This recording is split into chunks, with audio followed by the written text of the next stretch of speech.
tardes, ¿cómo están? Bienvenidos a Esta Boca es Mía en esta tarde soleada, que es como un déjà vu, ¿no? Los lunes arranca lindo y después la semana se empieza a deteriorar. Pero aprovechemos, hasta el jueves me están diciendo así que se supone que va a estar lindo. Sí, ayer también, un día muy, pero muy disfrutable. Bien, vamos a estar tocando un tema concreto en unos instantes nada más, que tiene que ver con las famosas pruebas PISA. Ustedes saben que lo que ha saltado como información pública es que hubo un liceo que no pudo llevar adelante la prueba porque en realidad los docentes se opusieron. Bueno, vamos a ver qué puntos son válidos en un debate sobre las pruebas PISA, porque quiero creer que sí, que es debatible, ¿no? Fue el único liceo que se opuso, el problema está en ocupar y de esa manera tenemos bastante para analizar. Pero antes, lo que ha estado en boca de todo el mundo este fin de semana tiene que ver con los allanamientos que se hicieron en el este de nuestro país, en el departamento de Maldonado, Piriápolis, Punta del Este, en esta búsqueda por contactos y evidencias posibles en la ruta del dinero K. Repasemos el tape. Los allanamientos se registraron el pasado sábado por la tarde y fueron a pedido de Interpol Argentina. Quien comandó el procedimiento fue el fiscal letrado de tercer turno de Maldonado, el doctor Alejandro Machado, y personal de Interpol Uruguay. La información que fue transmitida desde Argentina a sus pares de nuestro país indicaba que en este establecimiento, ubicado muy cerca de Playa Verde, en el balneario Piriápolis, y a pocos metros del establecimiento del sindicalista argentino, hoy preso Marcelo Balcedo, Isidoro Carlos Ferrari, un lobista bonaerense vinculado a los juegos de azar en la vecina orilla y amigo íntimo del empresario Cristóbal López, vinculado a la causa de los cuadernos de la ruta del dinero K, le estaría dando alojamiento al único prófugo por el momento de la causa de los cuadernos, el empresario Oscar Toma. Aquí los efectivos y el fiscal revisaron todo el establecimiento, no encontraron nada importante. De todas maneras, había rastros de que hacía muy pocas horas atrás existió movimiento en el lugar. De todas maneras, se llevaron algunos documentos y en un cuaderno se encontró información sobre un departamento que sería propiedad de Ferrari, ubicado en la avenida Roosevelt, parada 17. Hasta allí concurrieron los efectivos y el fiscal.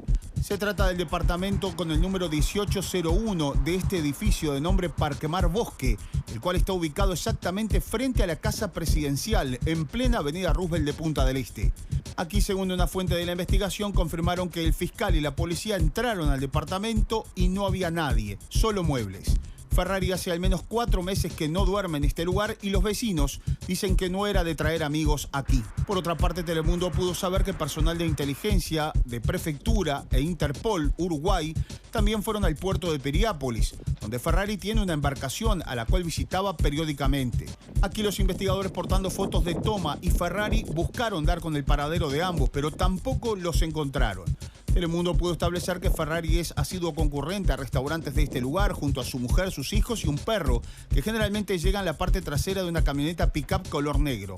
Aquí tampoco se los ha visto desde hace algunas semanas atrás. Según informaron fuentes de la investigación, no se descarta que en los próximos días haya nuevas actuaciones en relación a los posibles vínculos de estos empresarios argentinos con inmuebles comprados en Uruguay con dinero proveniente de la vecina orilla.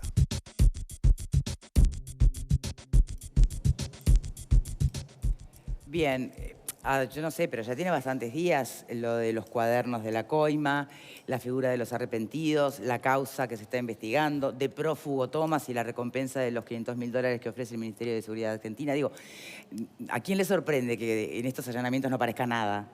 Ni nadie. Pero bueno, es al lugar de todas maneras, imagino. Tenemos un móvil en vivo en este momento con Celso Cuadro, corresponsal para Telemundo, que está en ¿dónde está Celso? ¿Punta del Este? Sí, allí se ve. ¿Cómo estás? Punta del Este. ¿Cómo andan? ¿Qué tal? Muy bien, Buenas tardes. gracias. Bueno, saludos. ¿Qué información tenemos hasta el momento entonces, Celso? Bueno, realmente muy poco más de lo que ya ustedes escuchaban allí en este tape. Estuvimos allí siguiendo un poco la ruta de lo que los investigadores aquí en Uruguay tratan de establecer. En definitiva, si es que en primera instancia encontrar a estos dos individuos que están prófugos de la justicia argentina. Pero hay que establecer aquí, y yo lo dije allí en el informe, pero quizás es importante recalcar, que en el caso de Ferrari se lo vincula a coimas, pero hace tiempo atrás en la década de los 90, inclusive en el año 91, vean ustedes, y ahora vino ya la sentencia. Por eso que está prófugo de la justicia y tiene que ver con juegos de azar, no directamente vinculado con el tema de los cuadernos K. En el caso de Tomás, sí, y es por eso el único prófugo se puede escuchar por allí hasta el momento de la justicia por este caso puntual. De todas maneras, allí hay bueno, un entrelazado entre ellos, se conocen todos evidentemente, y no por casualidad la casa de Ferrari está a la vuelta de lo de Balcedo, allí en la zona del Cerro del Burro, en la zona de Playa Verde, ¿no? Prácticamente, y además llegar allí fue, yo les contaría, prácticamente lo mismo que cuando nos tocó era lo de Balcedo. Empezaron a llegar los vecinos y nos decían, bueno, claro, esto era muy raro. Llegaron acá, empezaron a construir esto. Perdona, porque, a ver, entonces, Ferrari se vincula con una causa anterior al cuaderno, ¿es eso? Bien, sí, por lo tanto, si es del 91 de lo que tú me estás diciendo... De azar. Bien, qué raro que cuando se intervino y se allanó la casa de Balcedo, ¿qué pasa? ¿La justicia argentina no se olvidó de que de paso a la vuelta estaba Ferrari? Bueno, en realidad la sentencia hace desde el año pasado que en realidad se lo está buscando a Ferrari puntualmente, ¿no? Y además, por ejemplo, ahora se dio el código rojo de Interpol hace muy poco, ¿no? Es decir, ahora, en realidad, porque se estima, y allí por eso es que va la justicia de Interpol a la casa de Ferrari, que Ferrari le estaba dando alojamiento a Tomás, ¿no? Entonces, bueno, en realidad ya mataban dos pájaros de un tiro, como se dice comúnmente en la jerga, pero no encontraron nada. Sí hubo movimiento, sí nosotros pudimos establecer que Ferrari es una persona habitué, por ejemplo, del puerto de Piriápolis, que tiene una embarcación, todavía no está clara cuál es la embarcación, porque estuvo personal de Interpol, de la DIVIN, de la División de Inteligencia de Prefectura, pero no lograron establecer puntualmente cuál era el yate de este hombre.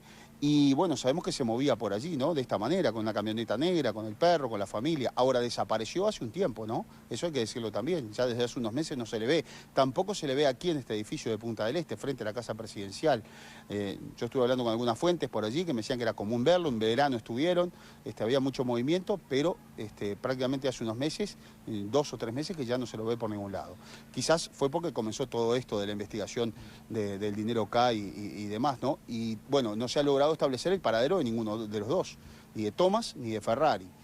Hay algunos elementos que a través del fiscal Pacheco se están tratando de establecer aquí en Punta del Este. Por ejemplo, algunas compras que se hicieron de algunos terrenos inclusive hasta de 7.000 metros en la zona de la Playa Brava, aparentemente que fueron comprados por una sociedad anónima que está vinculada presuntamente también con el tema del dinero que venía producto de coimas, ingresaba al Uruguay en forma irregular y después era aquí, vamos a decir, invertido fundamentalmente en grandes edificios aquí en Punta del Este. Esa es la ruta que está siguiendo la justicia aquí en nuestro país, ¿no? Y es lo que va a tratar de establecer. Por otra parte, tratar de establecer el paradero de estas personas y si es que están aquí en Uruguay o no, ¿verdad? Bien. Y entre los pasillos y en la calle, ¿qué percibís? Porque, a ver, siempre está esa idea instalada que se ve abonada con cada noticia de estas, ¿no? De que Punta del Este creció al ritmo del lavado de activos.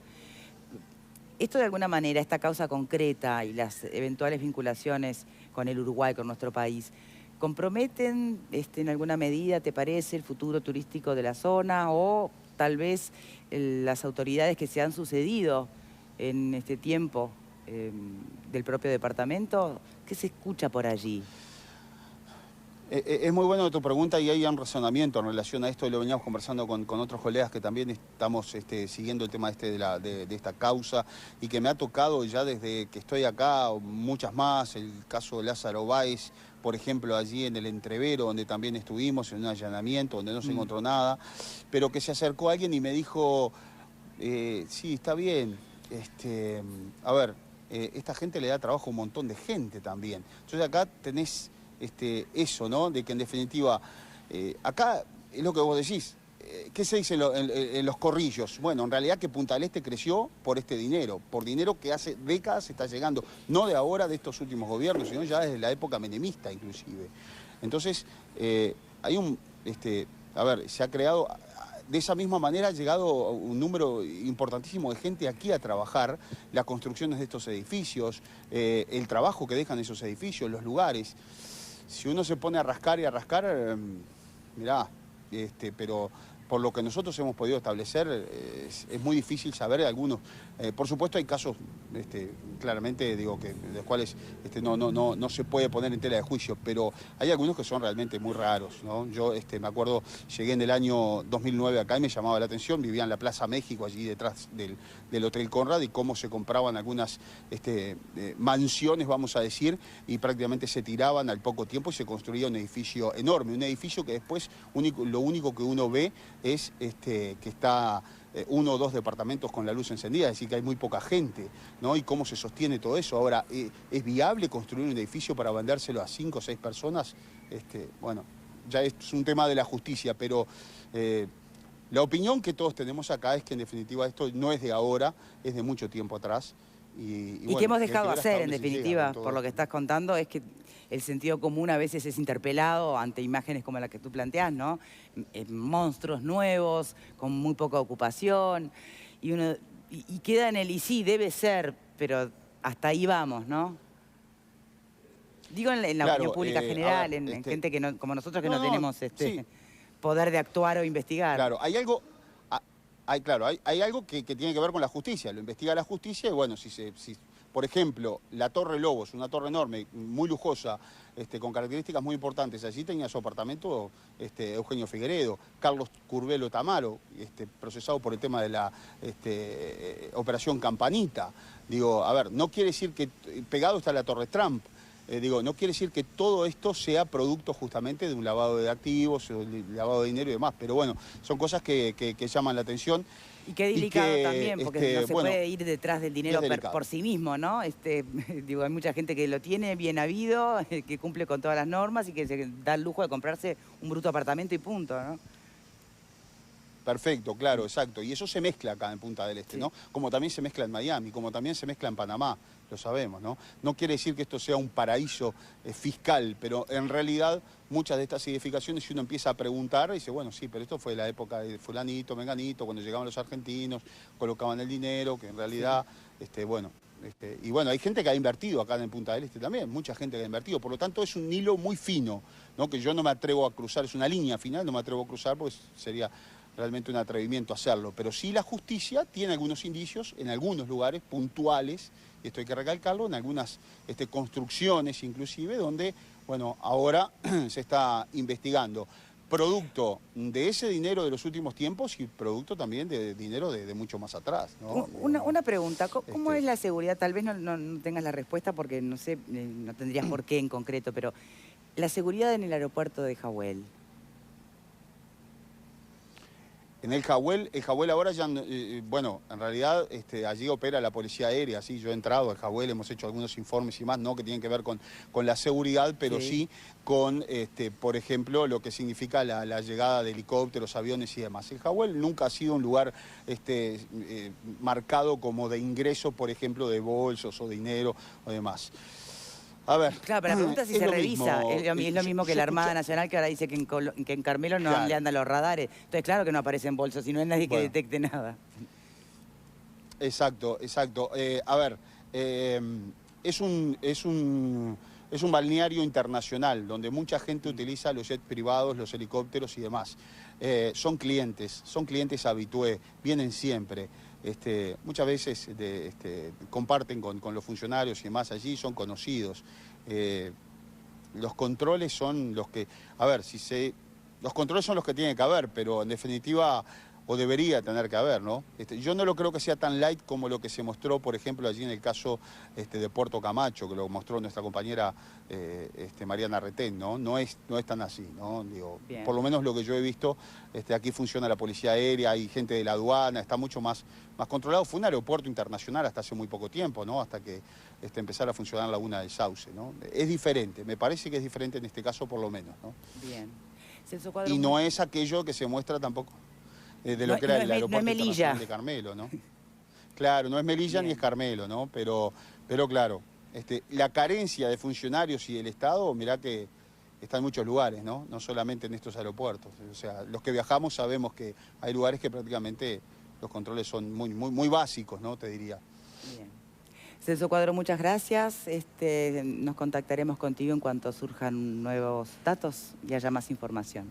Muchas gracias. Yo te sumaría, Victoria, por ejemplo, el tema de los controles de todos esos yates que llegan a los diferentes puertos, ¿no? De Piriápolis y de Punta del Este, entre otras cosas también, ¿no?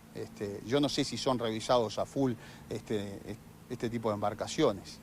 Digo, si bien sabemos que se hacen los papeles, en el caso de Punta del Este, ¿por qué este tipo de empresarios elige el puerto de Piriápolis y no elige el puerto de Punta del Este? Por ejemplo, es una buena pregunta. Ricardo Jaime tenía su yate allí en Piriápolis también, ¿no? Recordemos, nosotros lo filmamos, allí estaba también un hombre vinculado también al gobierno kirchnerista, que fue procesado justamente, ¿no? Por todo este tipo de cosas. Bueno, supongo que porque hay una mayor visibilidad, o es una ventana más abierta a la lupa, ¿no? Más sometible a la lupa el puerto de Punta del Este que el puerto de Piriápolis.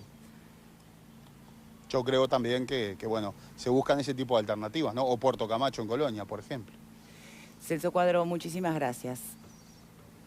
Un abrazo, saludos. Muy bien. ¿Reflexiones antes de ir a la pausa, señores? ¿Por qué tanto silencio? Porque hay más dudas que certezas, ¿no? Porque ningún hilo es demasiado certero como para empezar a tirar de algún lado. Sí, o tampoco no es ninguna... Dice uno, ¿cómo se podía haber evitado esto? ¿Tá? Es muy difícil evitar esto, lo que hablamos la vez pasada, es decir, con toda la cantidad de entradas posibles que hay en el Uruguay, ya sea por el río Uruguay, viniendo de Argentina, o la frontera seca nuestra, ¿no? Es decir, es muy difícil evitarlo. Creo que hay que controlar más, sí, sin lugar a duda, pero es muy difícil evitarlo y no se ha evitado. Y por otro lado, sí, perdón, que me parece que es importante, es no seamos hipócritas y pensemos que esto pasó ahora porque estaban los K y los únicos tipos que mandaban plata eran los del K. Es decir, Punta del Este y Maldonado hay mucha plata argentina de hace muchos años, décadas estamos hablando, y no es particularmente dinero santo, me imagino. Yo creo que ahí lo que está fallando es decir, ¿qué pasa cuando esos terrenos, por ejemplo, que compraron ahora de 7.000 metros en Playa Brava, como decían? ¿No hay un escribano ahí que... Fue sancionado. ¿Fue sancionado? Y después se le sacó la sanción. La sanción, claro. Entonces no se le sancionó mucho. Ahora, todos los apartamentos que se compran ahí, las torres, no hay escribanos. Me parece que o son, no son muy idóneos o son cómplices. No, pero justamente... ¿Ah? Entonces me parece que creo que el tema acá es controlar mejor y esto no es solamente con los K. Con los K pasó, sin lugar, pero mucho más de lo que pensábamos. Sean agentes responsables es reciente, claro, ¿no? Antes... Ahí está, porque lo que dice Alfredo, incluso ustedes recuerdan que aquí mismo en este programa otras voces se han alzado a propósito de el ojo demasiado exagerado del Estado que incluso obliga a los escribanos, ¿verdad? Al servicio, y yo en eso me mantengo en mis 7 por ahora, yo digo que está bien, porque si profesionales del Uruguay están frente a un posible delito, está bien que le avisen, en este caso al Estado uruguayo, que el Estado uruguayo en realidad lo que está haciendo es compartir información en base a acuerdos con otro Estado, ¿no? No nos olvidemos que estas personas, en primera instancia, hay 2 instancias, una la policial, la Interpol, la que está hablando Celso recién, y hay otra que el colega Pellegrino para Diario Clarín, que en realidad lo dijo el observador antes, ¿no? Que tiene que ver con la propia Secretaría Antilavado de Uruguay, incluso se habla de una propiedad que sería dada a conocer en estas horas, una nueva propiedad donde habría irregularidades. La pregunta es esta, yo en realidad, lejos de espantarme, tiendo a creer que es mejor este escenario que anteriores, porque ahora nos estamos dando cuenta de algo. No de todo, ni mucho menos, pero de algo. Y antes me parece que nos hacíamos todos los chanchos rengos, ¿no? Tenemos que hacer una pausa. Cuando regresemos, Verónica y Graciano. Y dejo plantear la pregunta también. ¿Y qué nos pasa a los uruguayos cuando? Porque una cosa es siempre asistir como telespectadores, ¿no? De los líos de corrupción en Argentina. Cuando nos toca, cuando aquello de chorros de primero al último parece que también andan por acá, ¿no? ¿Qué nos pasa? ¿Cómo nos paramos frente a estas noticias? Pausa y ya venimos. Sobre la línea